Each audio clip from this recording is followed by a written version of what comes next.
walks up here, I can't go over there with him, right?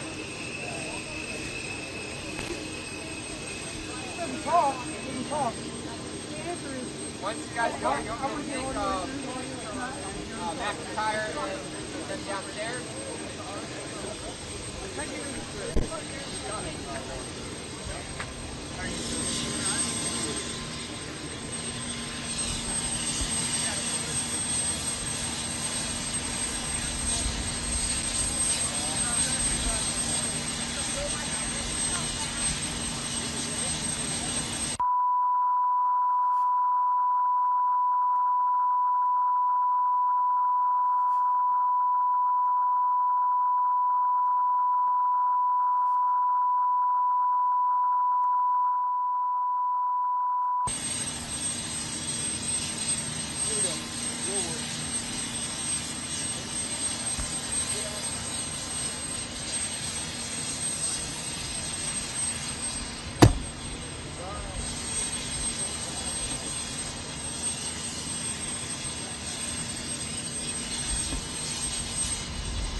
Naval Operations General Colorado.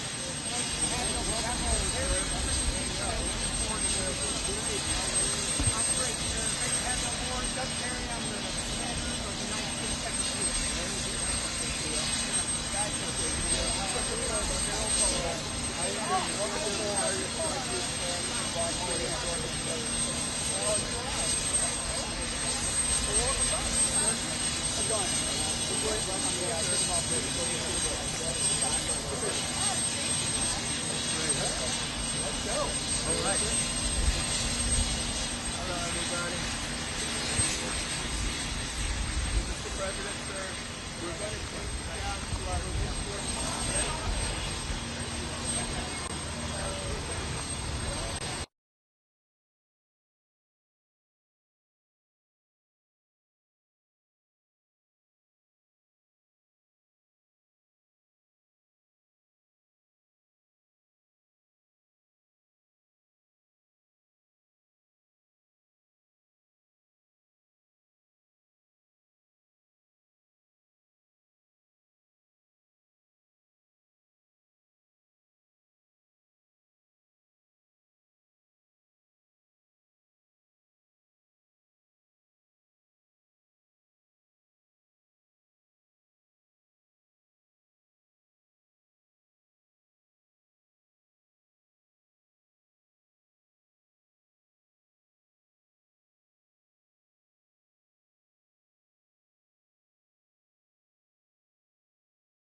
Thanks to President Trump, we are turning the tide again, just as the revolutionary generation that founded our great Navy did. It is now our time to take big risks to save our country, and it is our duty to honor our past generations and their staggering sacrifices, for which we owe them a huge debt of gratitude. We are the natural successors to the Revolutionary War generation, fiercely independent, ruggedly individualist, faithful to God and to country, with a white-hot love of liberty and the unique, enduring American spirit.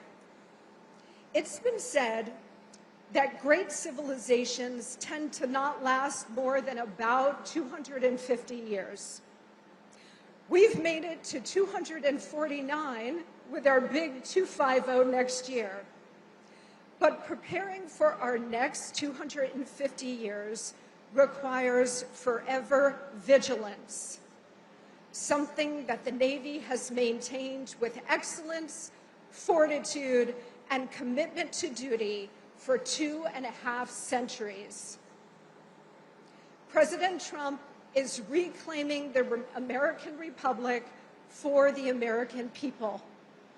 He is launching us into the next 250 years of American greatness, as he did in his first term, by delivering a strong economy, an enforced border and record-low illegal immigration, a rebuilt, modernized military with record recruitment,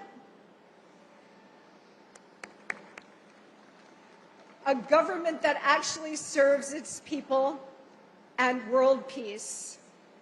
America first.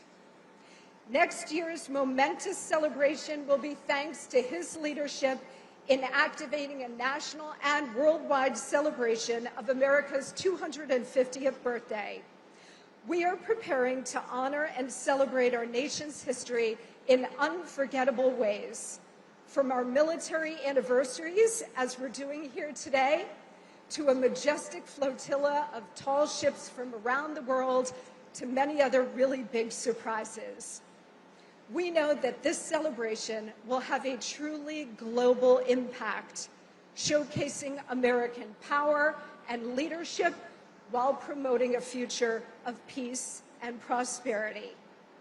America's 250th is so much more than just a date on the calendar. This moment will inspire a new era of American greatness. Not only will this be the most monumental and exciting celebration in American history, but it will spark a shared vision for America's future. And Lord knows we need that. Thanks to the Trump administration, next Independence Day will be a once or twice in a lifetime moment of sparkling American grandeur and patriotism. This is the new golden age, and with God's help, we will make America even greater over the next 250 years. And it's all made possible by the unmatched force of the United States Navy and the innumerable sacrifices of every man and woman who has put on the naval uniform. We owe so much of America's independence on July 4th, 1776, to the birth of the Navy on October 13th, 1775. Today, our hearts are filled with gratitude and pride for you, the men and women of the United States Navy, and your indispensable role in securing the first 250 and the next 250 years of American greatness. Happy birthday, U.S. Navy. Because of you, we continue to be the beacon of hope, a citadel of liberty, and a light in the darkness. Thank you. God bless you. God bless our Commander-in-Chief, and may God continue to bless the United States of America.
Ladies and gentlemen, please welcome the U.S. Fleet Forces Ceremonial Band.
All the leaves are brown, and the sky is gray, and the sky is gray. I've been for a walk on a winter's day, on a winter's day. I'd be safe and warm, if I was in LA, if I was in LA. California, California.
Ladies and gentlemen, please welcome to the stage the United States Secretary of the Navy, John Phelan.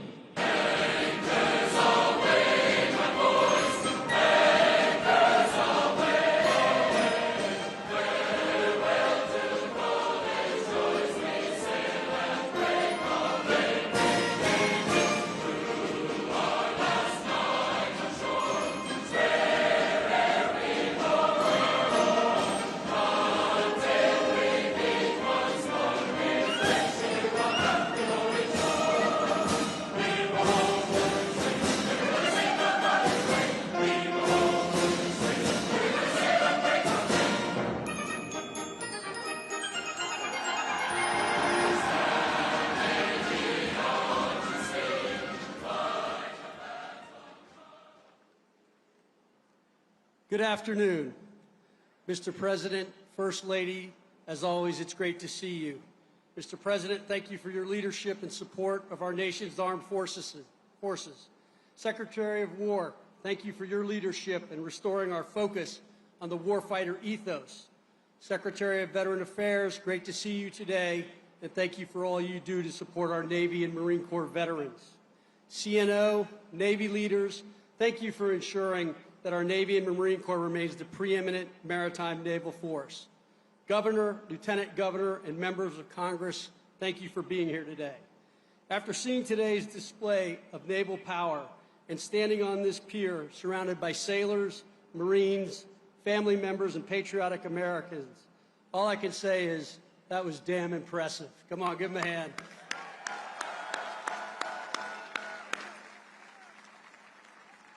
Bravo Zulu to the sailors that participated in today's sea demonstration. It is the honor and privilege of my lifetime to serve as your 79th Secretary of the Navy, especially as we kick off the Navy's 250th birthday celebrations. Thank you, President Trump, for your trust and confidence in me. Mr. President, your directive is clear: peace through strength, and we are executing it with your one big beautiful bill and your executive order on restoring America's maritime dominance. You've armed us with the authorities, resources, and urgency to modernize the fleet, expand our shipyards, rebuild the skilled workforce, deepen our magazines, and harden the infrastructure that wins wars at sea. 250 years ago, the Continental Congress made a bold bet: who controls the seas controls the future. This was the birth of our Navy, a testament to our historic significance. The Constitution states Congress shall have the power to provide and maintain a Navy. The word maintain means the Navy is intended to be a permanent, continuous institution of national defense and warfare. The founders understood the importance of having a Navy. George Washington, in a letter to the Marquis de Lafayette, wrote, "As certain as night succeeds the day, without a decisive naval force we can do nothing definitive, and with it, everything honorable and glorious."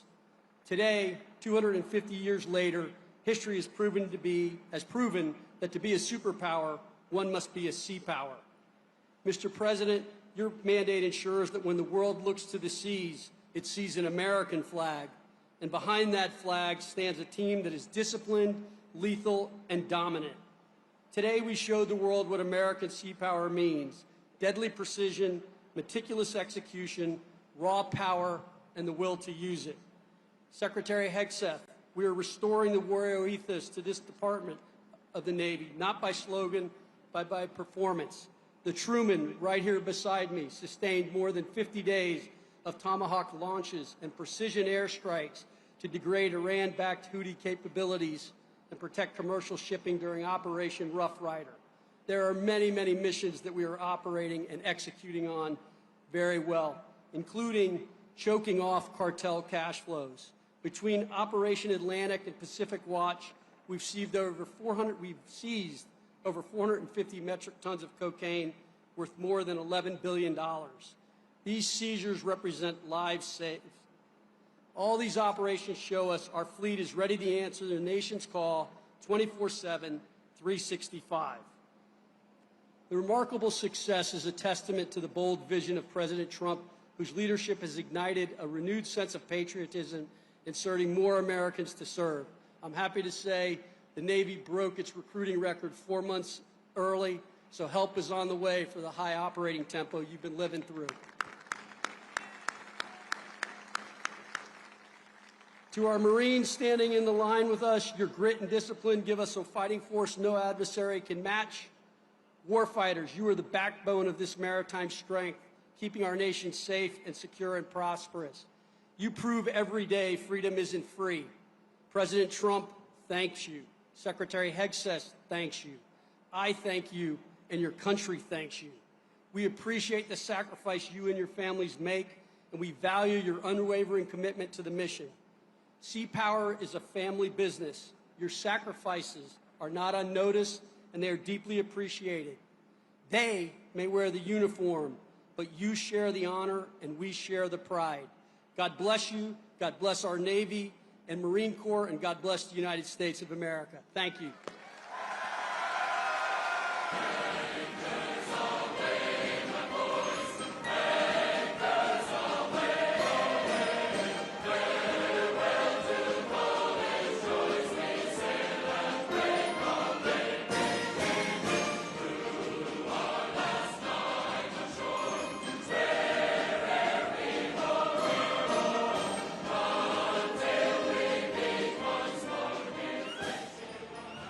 I am a real American, fight for the rights of every man. I am a real American, fight for what's right, fight for your life.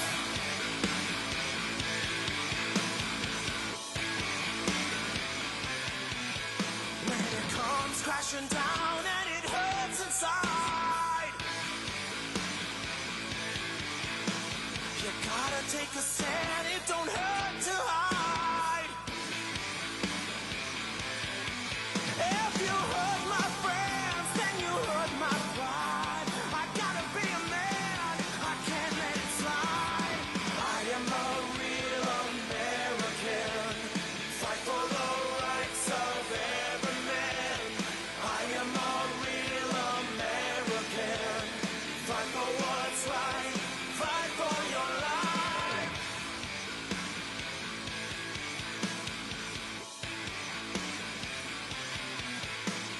I feel strong about right and wrong,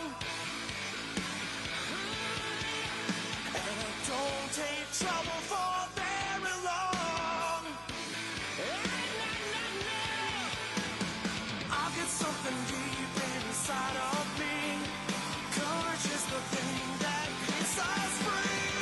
I am a real American, fight for the rights of every man. I am a real American, fight for what's right, fight for your life. I am a real American, fight for the rights of every man. I am a real American, fight for what's right, fight for your life.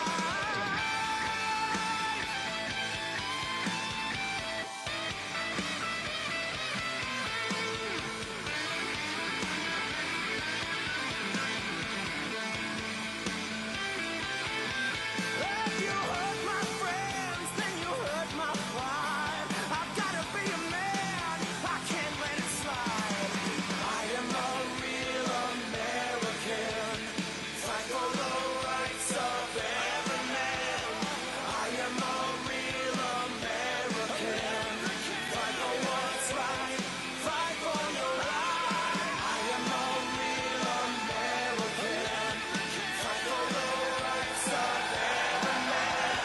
I am a real American, fight for what's right, fight for your life. I am a real American, fight for the rights of every man. I am a real American, fight for what's right, fight for your life. I am a real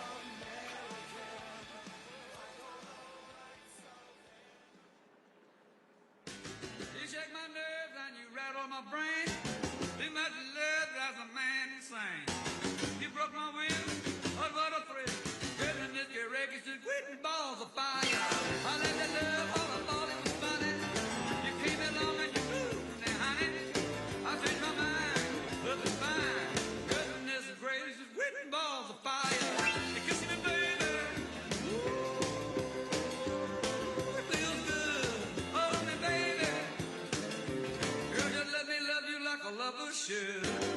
You're fine, so kind. I'm gonna tell this world that you're mine, mine, mine, mine. I see my nails and I put on my thumb. I'm real nervous, but it sure is fun. Come on, baby, you drive me crazy. The goodness gracious, with balls of fire.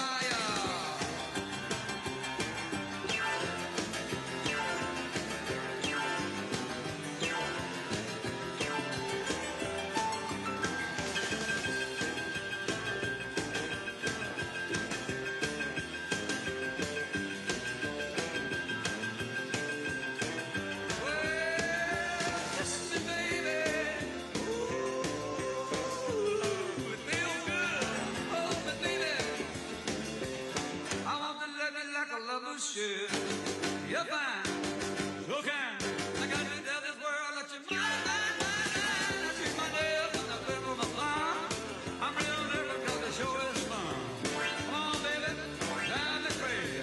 Goodness gracious, quick balls of fire.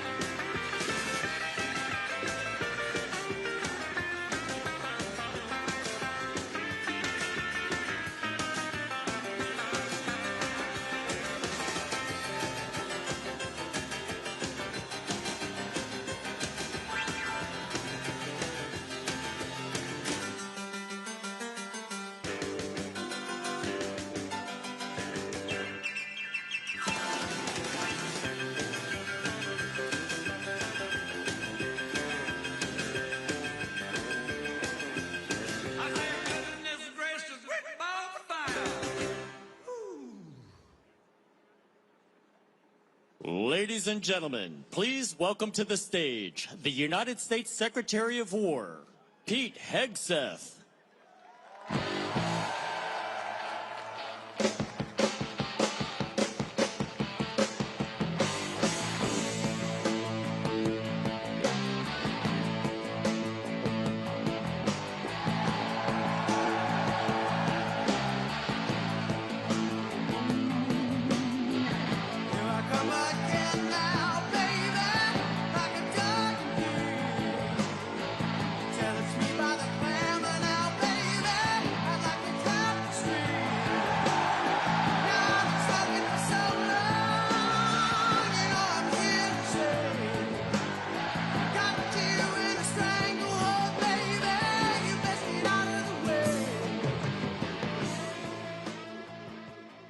My goodness.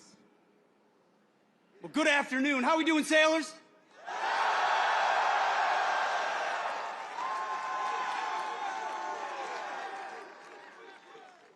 The absolute best of America. I'm honored to be at the world's largest naval base. Now, I'm the only thing between you, the First Lady, and the Commander-in-Chief, so I'm going to keep this very brief.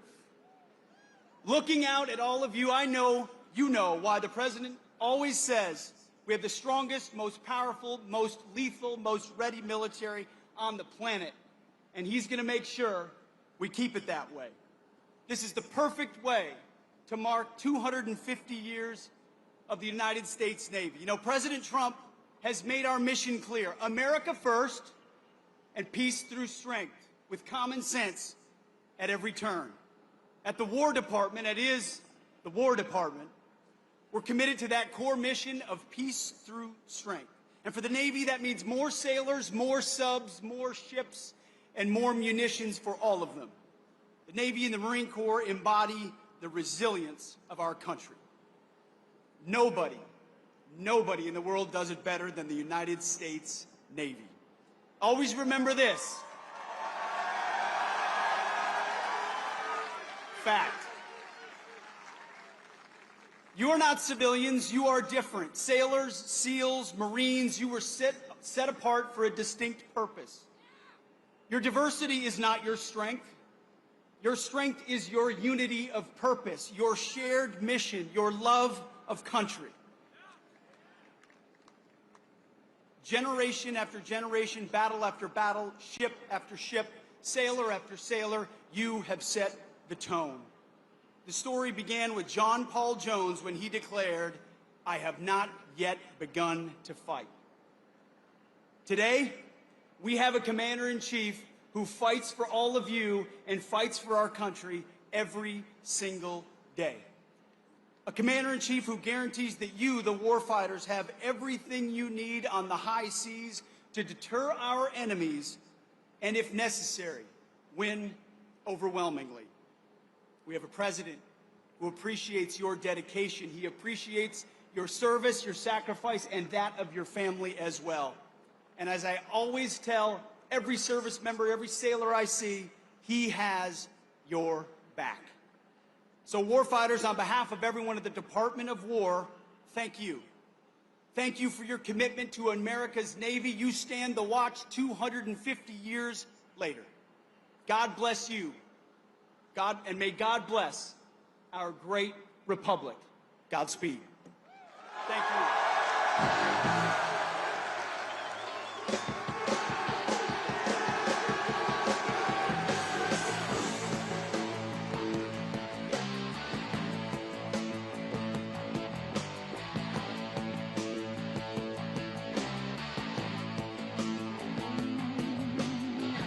Here I come again now, baby, like a dog indeed. Tell it sweet by the clamor now, baby, I'd like to tap the street. Now I've been smoking for so long, you know I'm here to say. Oh, I wish I was in the land of cotton. Old times there are not forgotten. Look away, look away. What? Look away, Dixieland. Sing it, fella. You on your own, man. Oh, I wish I was in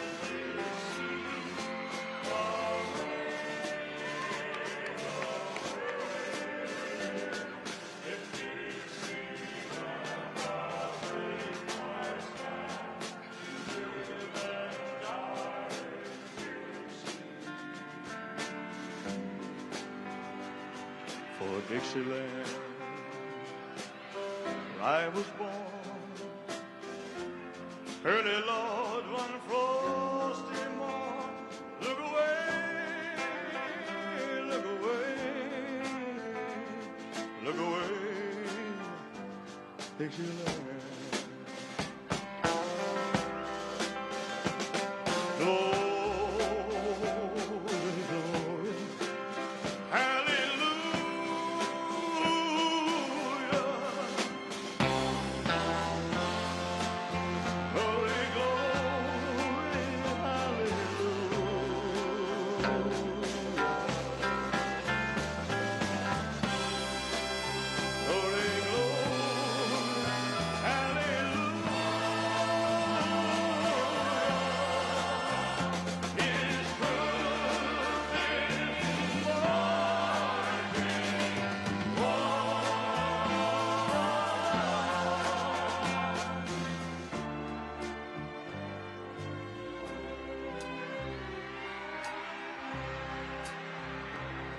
So hush, little baby, don't you cry. You know your daddy bound to die.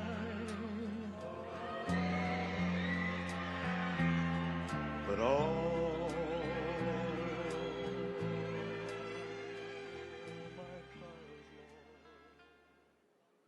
Ladies and gentlemen, please welcome the First Lady of the United States, Melania Trump.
an honor to be with you to celebrate the 250th year since the United States Navy was officially established. Generations of sailors have kept America free because of their presence on the high seas. Your strength, bravery, and sacrifice inspires us all. The President and I just attended an extraordinary demonstration, an inspiring display of skills that reflects the very best of our Navy. For me, it brought back fond memories of my visit to the USS George H.W. Bush in 2018. I will always remember the pride and professionalism of the sailors I met on that vessel. I witnessed the enduring spirit of America's Navy, which propels every mission and lives on to every sailor who serves. Now, it is my privilege to introduce someone who holds our military close to his heart, not only as the Commander-in-Chief, but as a proud American who believes deeply in the men and women who wear the uniform. Please join me in welcoming my husband, the 45th and 47th President of the United States, Donald J. Trump.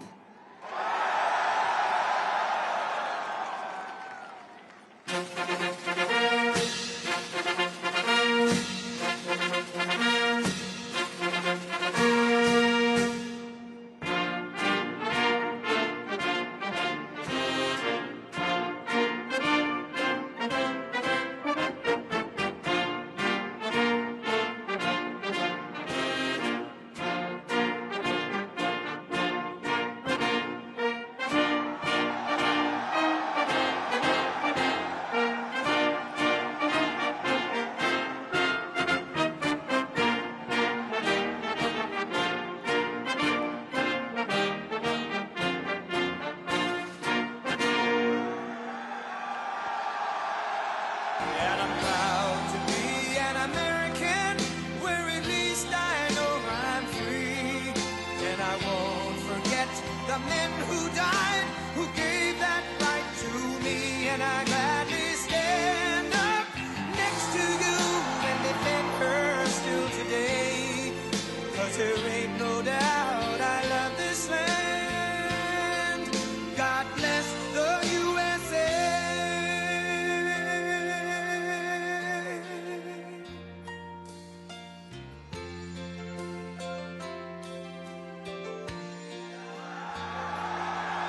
From the lakes of Minnesota to the hills of Tennessee, across the plains of Texas, from sea to shining sea, from Detroit down to Houston and New York to LA, where there's pride in every American heart, and it's time we stand and say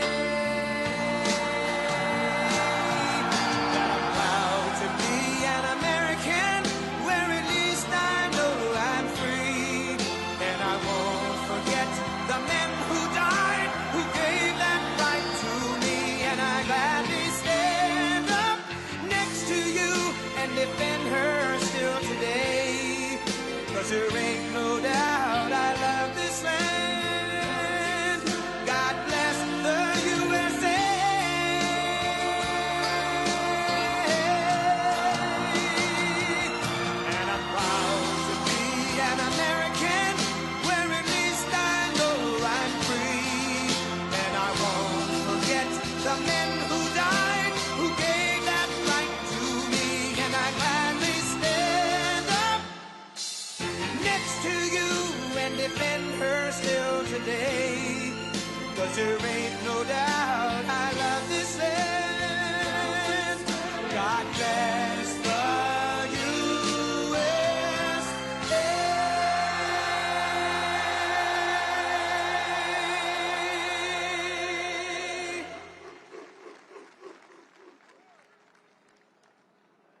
God bless the United States Navy.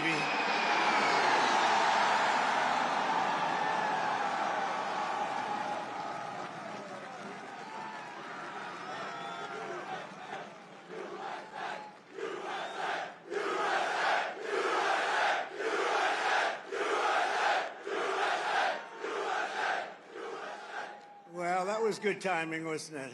We had to get that right. We had to get that right. But they always get it right. I was just given a display with a wonderful First Lady, the likes of which I think few people have ever seen before. We were a few minutes away, and the display of strength was absolutely incredible. We appreciate it. Thank you, Navy. Thank you very much. And I want to thank our magnificent First Lady for that introduction. People love our First Lady. They do. And let me say to all of the incredible sailors on this pier, it's great to be with the fleet, the fleet. And let's also give a very special thanks to the shipmates who put on that spectacular display of Navy dominance. And that's what it was dominance. And Bravo Zulu. You know what that is? Bravo Zulu. You know, a lot of people don't. That it's a true honor to be here with the thousands of our nation's finest sailors at the largest naval facility in the entire world. It's the largest, and I would say more importantly, it's the best, okay? It's both the Norfolk Naval Base. Thank you very much. The largest, and it's the best. We're gathered on this storied waterfront to celebrate 250 years of strength, tenacity, and unwavering courage by the greatest fighting force even, and that's true, no matter where you go, no matter where you go, no matter what you even think about, there's nothing like the fighting force that we have. Roam the seas, it's called the United States Navy, and there's nothing in the world like it. Nothing, not even close. You read stories, they don't have it. Let me tell you, we check it closely. We check it closely. Docked beside us today are a combined 150,000 tons of pure American naval supremacy, and two colossal reasons why no one should ever want to start a fight with the USA. They won't fight. We're putting out a lot of fights, so do you see that? We're going to be close to number 8. Number 8. We don't want to send you into battle unless it's necessary, right? We're putting out a lot of fires. Maybe some of you will be angry. You'll say, what's he doing? We want to fight. You know what? If we can solve them the way I'm solving them, we solve 7. We have another one that's taken 3,000 years, and we're pretty close, but I don't want to talk about it until it's done. But let's give a big round of applause to the men and women of the majestic USS Kearsarge. Thank you. And let's hear it for the sailors of the USS Harry S. Truman.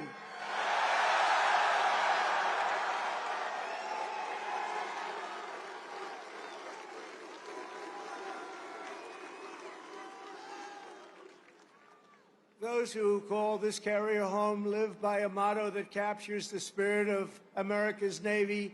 It's very simple. The words, give 'em hell, and we do give 'em hell. For 2.5 centuries, that is what every generation of American sailors have done. You've conquered raging oceans and braved ferocious storms to vanquish America's enemies on the high seas and distant shores. You've beaten mighty warships into twisted wrecks of steel. You've splintered vast armadas and sent the mangled pride of empire sinking into oblivion. You've surged the waters thick in danger, blood, brine, and through it all, the United States Navy has kept the stars and stripes soaring high and proud above those big, magnificent waves. You love doing it, too. There's not a thing in the world that you'd rather do, is there? Is there? No. I like your life better than mine, I have to be honest with you. Sailing on those beautiful waters all the time, you're so lucky. Because the American sailor never quits, never fails, and never, ever lets us down. They've never let us down. Thank you. Thank you. And we're honored to be joined today by service members representing every part of this great naval tradition. Our incredible surface warriors are the reason America's enemies tremble at the sight of a Navy ship haze gray or underway. The instant U.S. carrier, cruiser, or destroyer breaks across the horizon, every tyrant and adversary on the planet knows their choice is very simple. It's leave America in peace or be blown up in fire and fury never seen before.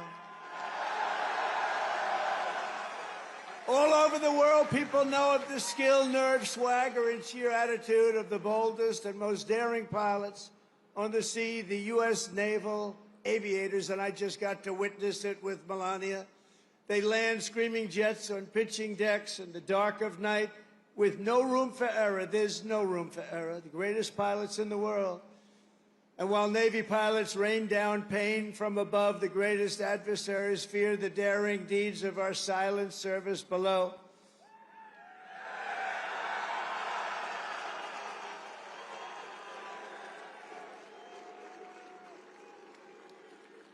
They prowl and strike from crushing depths, unseen, undetected, and unstoppable. They are our brave submariners. Where are the submariners? And they are brave. The most lethal weapon in the world, I will tell you, nobody knows where it is, and what it carries is nothing that carries weaponry like that. And we're 25 years ahead of any other country when it comes to submarines. Nobody's even close. Nobody can match us. No roll call of Navy warriors would be complete without recognizing some of the fiercest and most elite commandos in the history of war. They are the toughest, and there's nobody tougher. There's just nobody. That's what they tell me. There's nobody tougher. Called the Navy SEALs. What do you think about the Navy SEALs? Where are the Navy SEALs?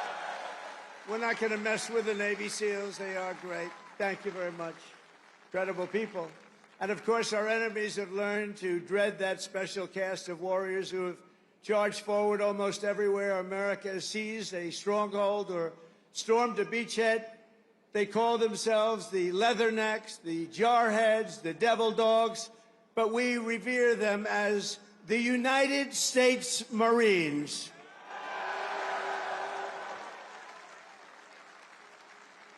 Incredible people. Incredible people. With us today are some of those who have led these exceptional men and women. They've led them like nobody else. And I'll tell you, a person I'm very, very proud of. He has stepped up, and he's hitting home run after home run. They love him. I want to introduce again a man who's just exceptional. I'm so happy with this choice. Secretary of War Pete Hegseth. Thank you, Pete. Doing a job. I said, Pete, what do you think? You know, we used to call it Secretary of War, the Department of War, the War Department. Now we call it Defense. And I don't know, would you ever want to, you know, we won World War I. We won World War II. We won everything in between. We won everything before. And all of a sudden they decide to change the name. They weren't woke then, too, you know. Woke is a long-term word. I said, what do you think about changing it to the Department of War? He said, I love it, sir. And that was about the end of it, right? That was the end of it. Thank you, Pete. Great job. He's a great leader. Also, Secretary of the Navy, a very, very successful man. He gave it all up to do this, and we're designing more ships. We have more ships being built shortly. We're going to have more great ships being built than we've ever had being built in the history of the Navy. John Phelan. John, thank you. Great job, John. He made a lot of money in the private sector, and I said, you want to do this, John? We need a lot of ships, and we need them fast. And he said, I want to do it. He gave up a lot, gave up everything to do this. But he's loving it, and he's doing a fantastic job. Chief of Naval Operations, Admiral Darrell Caudle. Admiral, thank you. Great job. Rear Admiral Gavin Duff.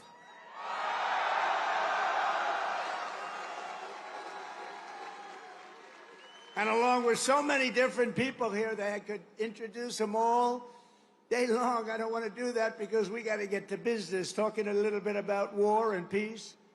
But along with your great officers here at Norfolk Naval Base, Vice Admirals John Gumbleton. John, thank you. Thank you, John. Great. Young guy. You're a young guy. Great. Doug Perry and Rob Goucher. Thank you. And a very special thanks to a man who just got a 93% approval. He runs the Veterans Everything, I call it. He's Veterans Everything. The VA Secretary Doug Collins. He's doing great. Thank you, Doug. Doing a great job. Ambassador Monica Crowley. Monica, thank you very much. A man that everybody loves. He was my doctor in the White House, and I got to know him very well. He was also the doctor for Barack Hussein Obama. Have you heard of him? And he was a doctor for a man named Bush. And at a press conference, they asked him, who's in the best shape? Who's the healthiest? Who's the strongest? Who's the best physical specimen of the three? He said, that's easy. President Donald Trump. And I said, I love this guy. I said, I love him. Ronnie Jackson. He's now a congressman, as you know. So he was an admiral. He was the chief doctor. He was the whole boss of doctors. And now he's a very, very successful congressman from Texas. Thank you, Ronnie, very much. And I appreciate those words. I'll never forget them. Jen Kiggins. Jen, thank you. John McGuire. Rob Whitman. Dan Crenshaw. Derek Van Orden. These are unbelievable, talented people that are with me, and they fight. Thank you very much, fellas. Thank you. Thank you very much, darling. These are great Congress. I say Congress warriors. That's what you have to be today to be in Congress if you're going to make it. I also want to recognize all of the newly pinned chief petty officers. You got a lot of them here today. I had to approve it. Who recently earned their anchors and now bear their venerable title, Navy Chief. Navy Chief. Thank you, Navy Chiefs. Let's also express the gratitude of our entire nation to every Navy veteran who has come out to honor this big anniversary. We see so many veterans. I saw backstage, I was shaking hands with veterans all over the place. And they are great. And they're respected and they're loved. Thank you very much. Stand up if you'd like. Thank you very much.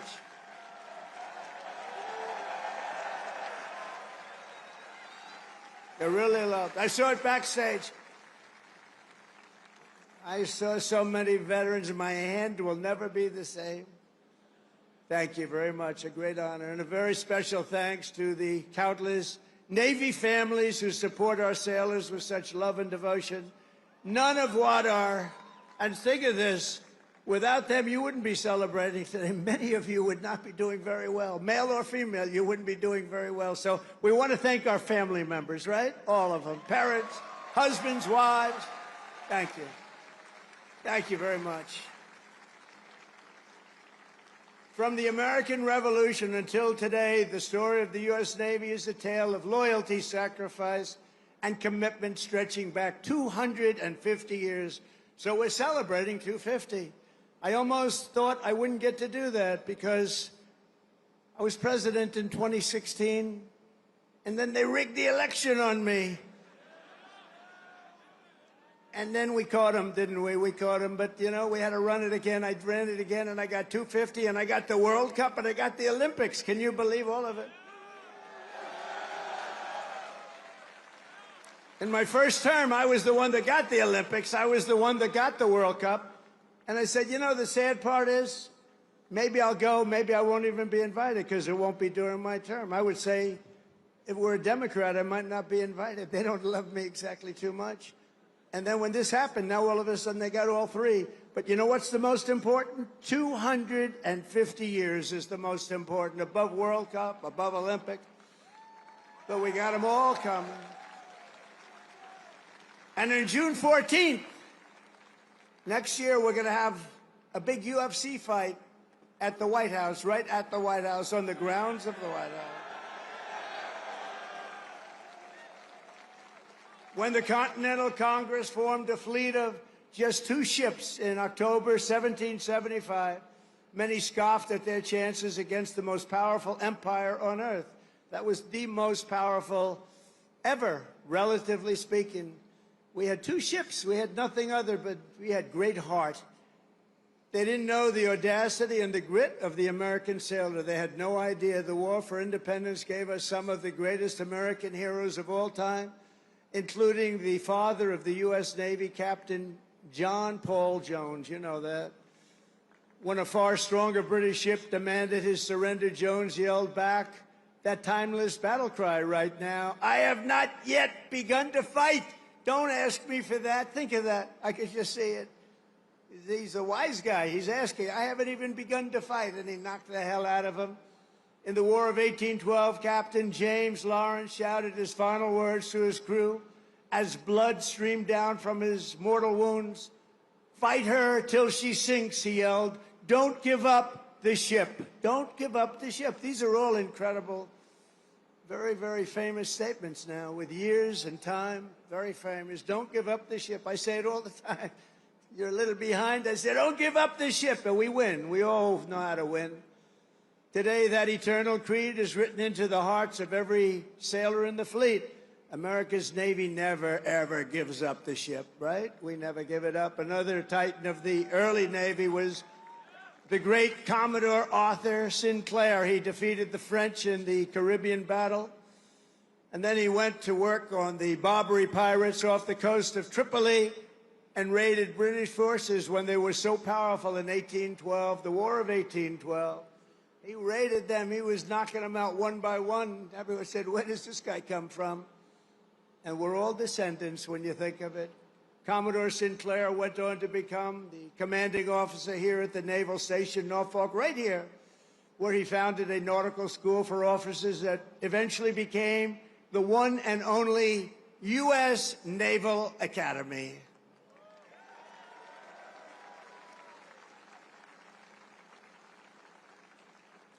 And I'm going to be at your Army-Navy game this year. Who am I going to root for, huh? You may be surprised. It's going to be great. We're going to be here. Generations of the Commodore's descendants have forged their own towering legacies of service in the Navy, and we're joined today by his 5th great-grandson, Commander Link Mustin. Where is Mustin? Commander Mustin, where are you?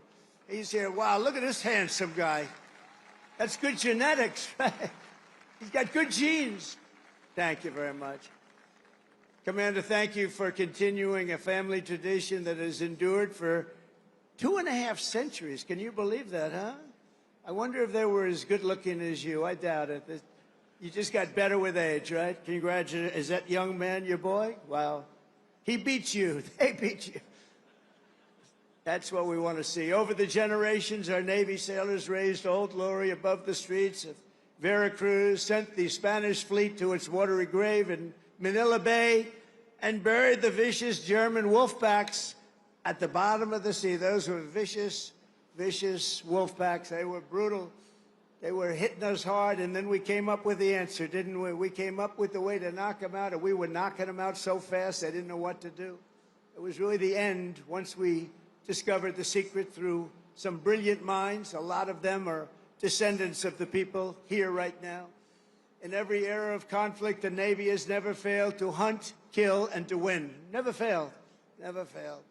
In World War II, Admiral Bull Halsey's motto, hit hard, hit fast, hit often, and that is exactly what the sailors do. One of those warriors was Submarine Commander Eugene Fluke, who sent more Japanese tonnage to the ocean floor than any other man in history. I don't like to talk about it too much now. You know, they've been a nice ally, but anybody from Japan here right now? We'll get off the subject immediately. But think of it. Sent more tonnage to the bottom of the sea, one after one.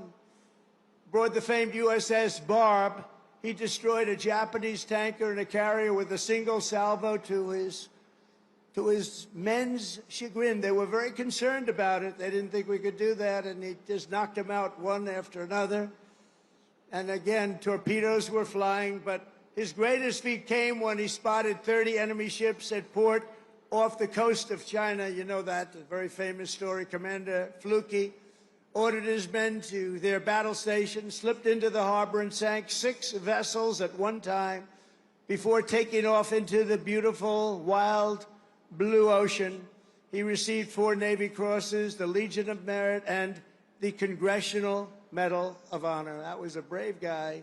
In recognition of the incredible achievements of the USS Barb under his command, this December we will lay the keel of a brand new Virginia-class submarine bearing that same legendary name, and his grandson, Tom, will be there to pick it up. Tom is with us today, and I want to thank you for keeping that great legacy around. Where is Tom? Oh, look, stand up, Tom. Great. Good, Tom. Thank you. That's good. That's good genes too, Tom, isn't it? That's good stuff. Thank you very much, both, for being here. From Midway to the Coral Sea to Leyte Gulf, American sailors fought the most epic naval battles in history. And at Normandy, the Navy led the greatest armada ever formed to deliver the single largest invasion force the world has ever seen. One of the sailors who did it was Felix Maurizio, who enlisted at age 18 and trained right here in Norfolk, trained right here. On D-Day, June 6, 1944, Felix manned an amphibious landing craft that did 6 harrowing runs to Omaha Beach. You all know about it. These are all famous fights. He delivered hundreds of American troops into the battle, including his brother Sal.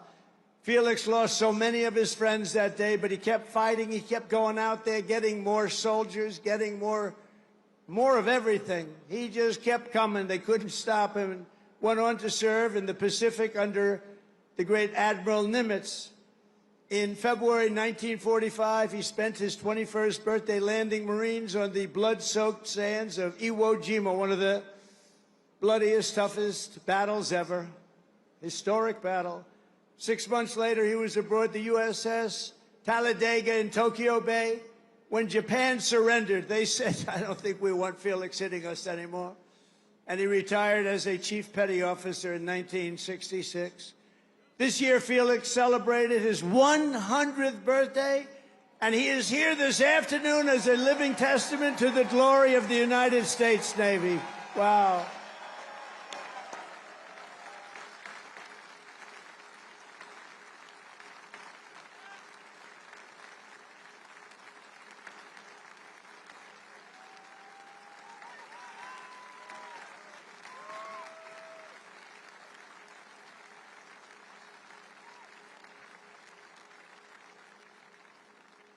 That's great.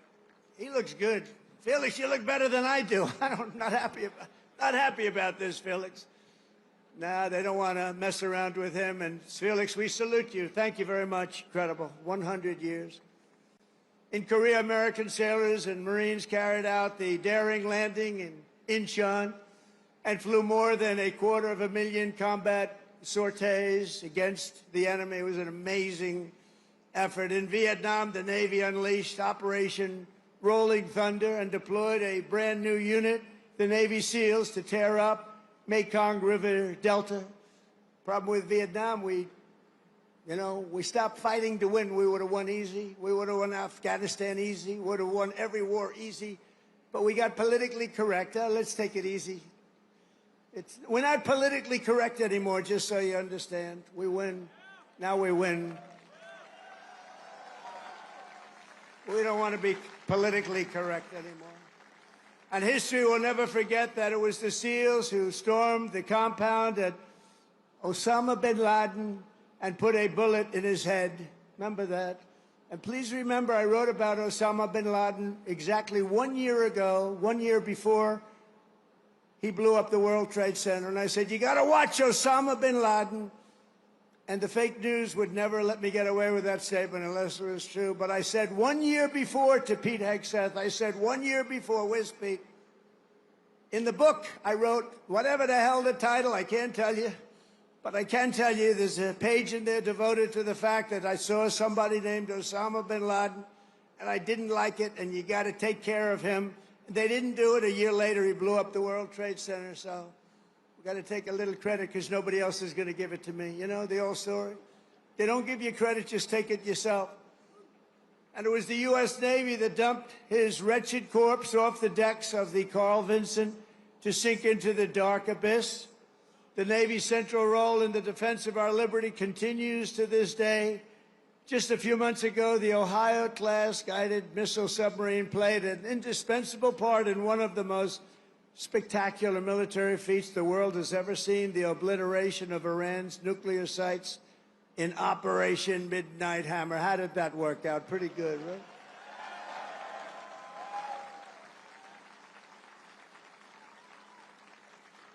And we shot 30 Tomahawks, you know that.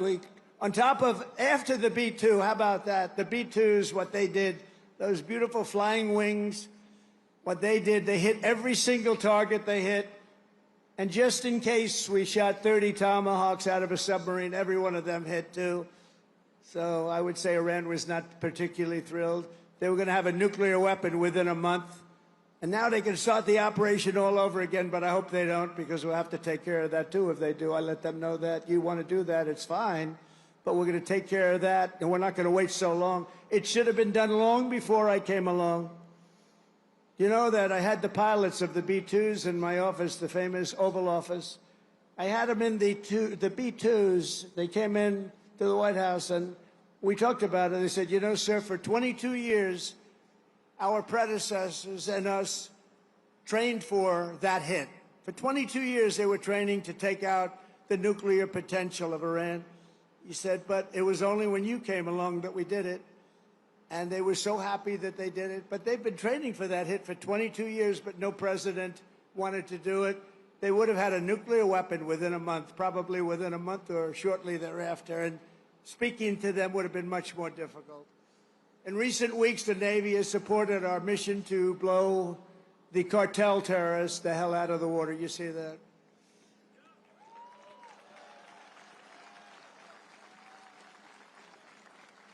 And, you know, there are no boats in the water anymore. We can't find any. We're having a hard time finding them. But, you know, it's a pretty tough thing we've been doing, but you have to think of it this way. Every one of those boats is responsible for the death of 25,000 American people and the destruction of families. So when you think of it that way, what we're doing is actually an act of kindness. But we did another one last night. Now we just can't find any. You know, it's the old story. We're so good at it that there are no boats. In fact, even fishing boats, nobody wants to go into the water anymore. Sorry to tell you that. But it's, we're stopping drugs coming into America, if that's okay. We're stopping drugs at a level that nobody's ever seen before. Last year, we lost, I believe, 300,000 people. And that's not talking about the destruction to families. Every one of us knows families that have been destroyed because the son, daughter, even mothers and fathers are destroyed by the fentanyl pouring in and drugs pouring in. Well, they're not coming in by sea anymore, so now we'll have to start looking about the land because they'll be forced to go by land. And let me tell you right now, that's not going to work out well for them either. And it was the Truman carrier strike group that unleashed American fury on the Houthi terrorists in the Red Sea.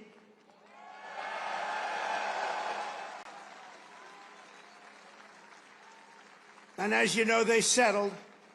But they settled because they made the statement to us, we've never been hit like that ever before.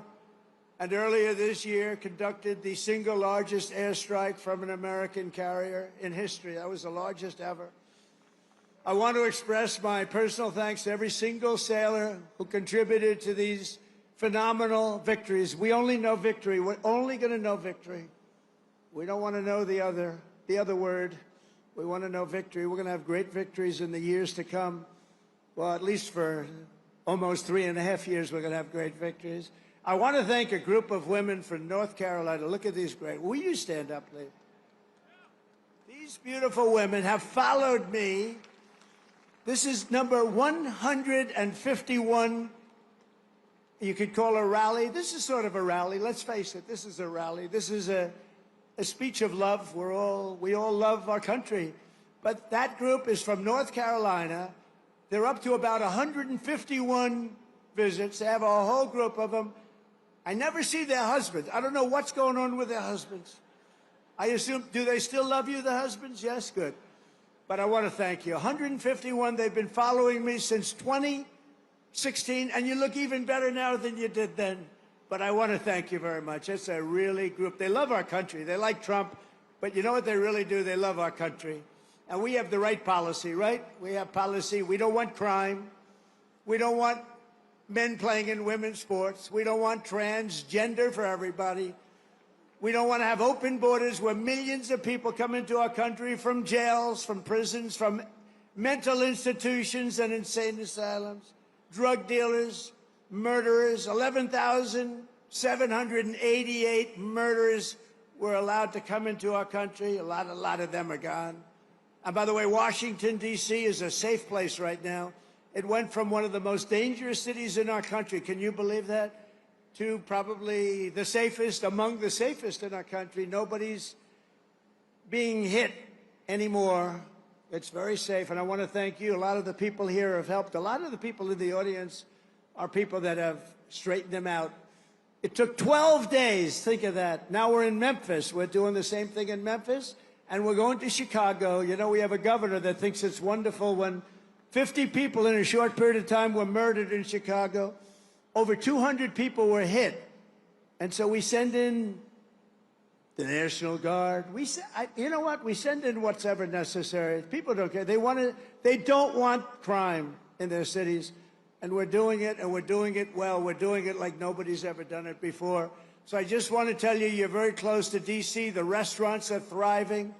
The restaurants were dying. They were closing one after another. Now they're thriving. They're opening up beautiful new restaurants. Washington, D.C. is safe. And I even went there and had dinner the other night.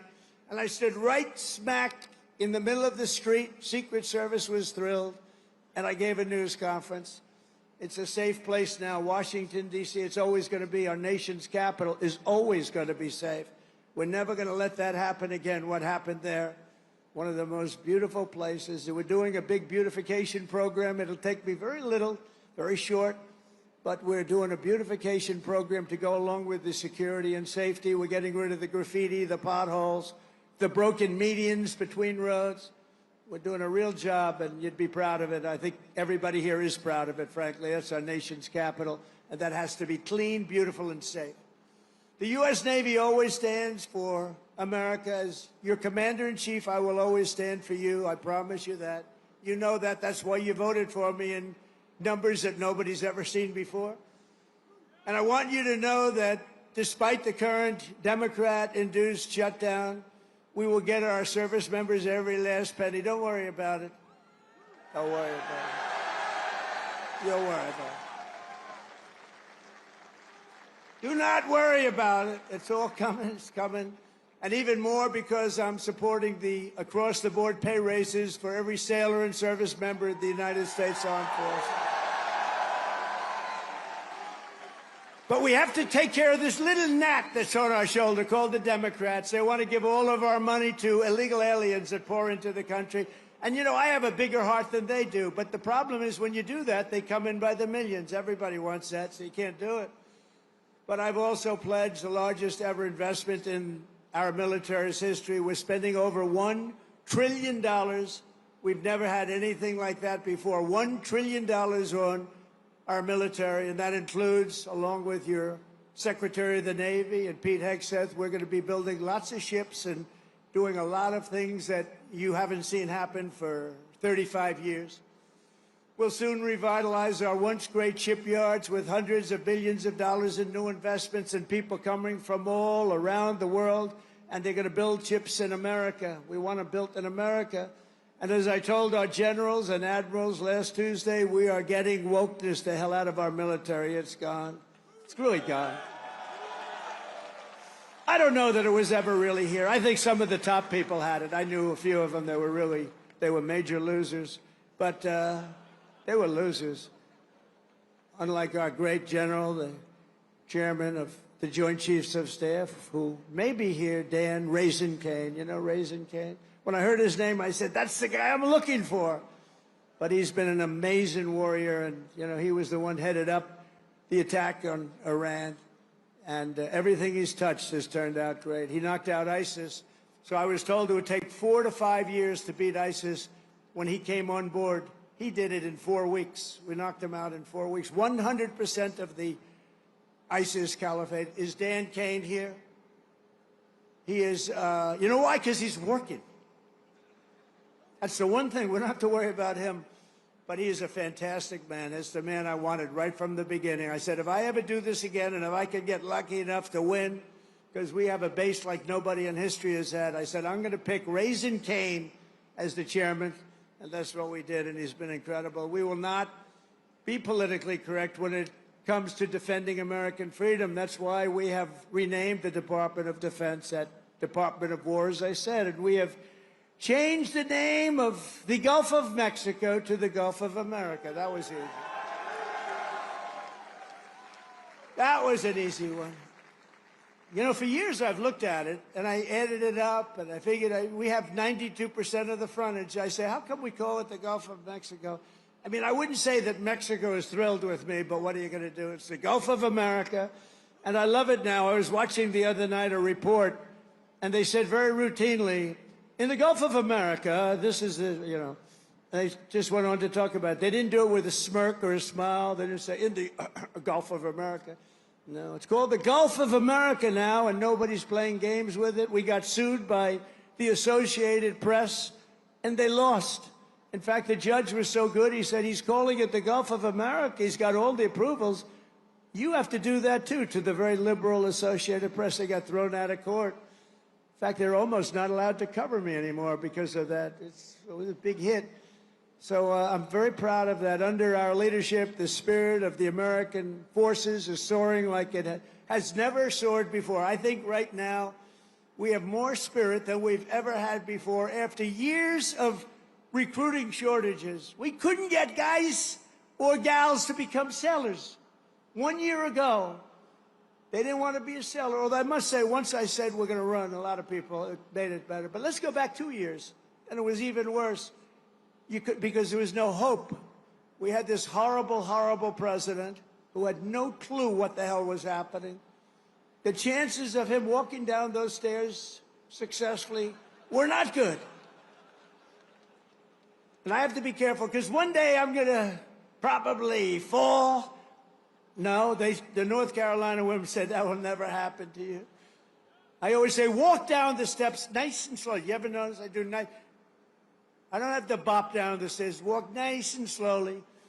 But we have a waiting list. Think of this. We have a waiting list for people wanting to get into the United States Navy, the Army, Navy, Coast Guard, Marines, Space Force. Oh, we love Space Force. But think of it. We have a waiting list for every branch of government now. And that includes police and firemen. They didn't want to. Nobody wanted to be a policeman. Now they want to be a policeman. Now they want to be in the Navy. They want to be in the Air Force so badly. The Marines, the Army, they want to be in all of it. They love Space Force. I love Space Force because I created Space Force. That was my thing. And it's going to turn out to be one of the most important. But 1 year ago, our country was dead. We had a dead country. People say, sir, you shouldn't say that. It's too straight. It's true. We had a dead country, and today we have the hottest country anywhere in the world by far. 1 year, think of it. 1 year ago, we were dead. The King of Saudi Arabia said to me, President, 1 year ago, we thought we lost America. We thought it was a dead country, and now you have the hottest country anywhere in the world. He said that. I use this term. And I'm pleased to say that 2025 was the Navy's single best recruiting year ever. Not bad. So you went from those embarrassing headlines of a year ago. Think of it. Nobody wants to go into the Navy. How does that make you feel? Now you have a different problem. You know what the problem is? Everybody wants your job. I like that better, right? No, but nobody's going to take your job. You were with us when it was not as nice.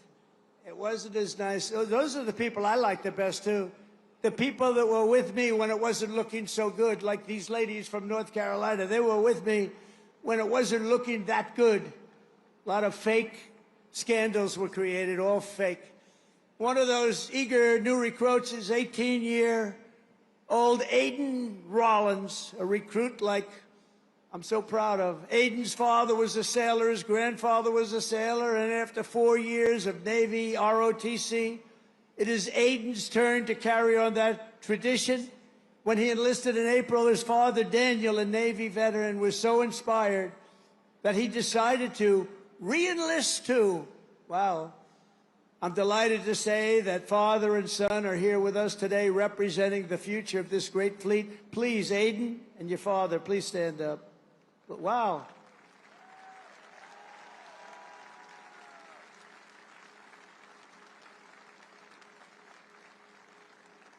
Wow, that's a good-looking family, I tell you. Thank you both. That's a great story. Beautiful.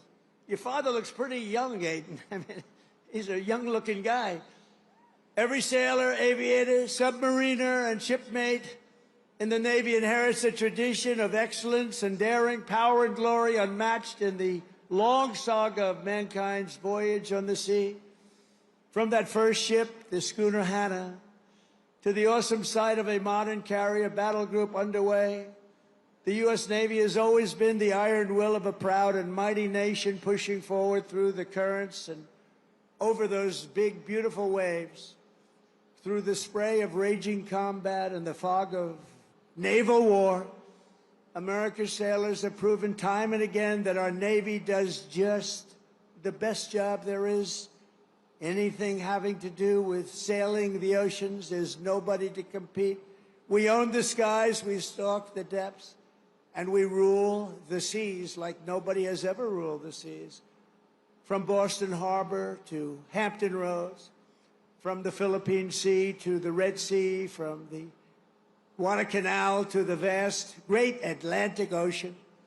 Our sailors have seized triumph upon triumph. We don't know anything about defeat.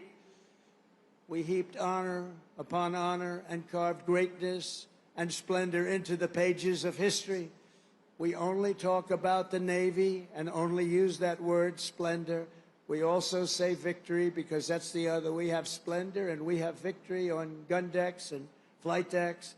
In torpedo rooms and cockpits, they have poured out their blood, sweat, and tears and offered their very lives to defend this land between the seas. They have crossed icy canals, leapt from burning wreckage, plunged into frigid waters, soared into deadly skies, and slashed across the mine-infested bays to claim American victory and to defend the cause of liberty, to defend, quite frankly, the American flag. In every era and every part of this globe, our sailors have fought with courage in their hearts, patriotism in their souls, and salt water in their veins. You have that salt water. Don't let the doctors change it. Keep it, because there's nothing like it. There's no blood like it. And standing before all of you today, I know that whatever our nation is threatened and whenever they need help,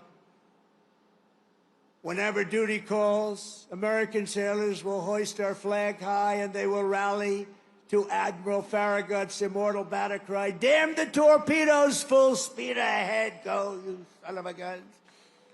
With your help, we will fight, fight, fight. We will win, win, win. Because of you, our Navy and our country will always be proud and righteous and mighty and free. Congratulations once again on 250 years of total dominance. Sail fast, stay strong. Thank you. God bless our sailors, and God bless the United States of America. Thank you very much, everybody.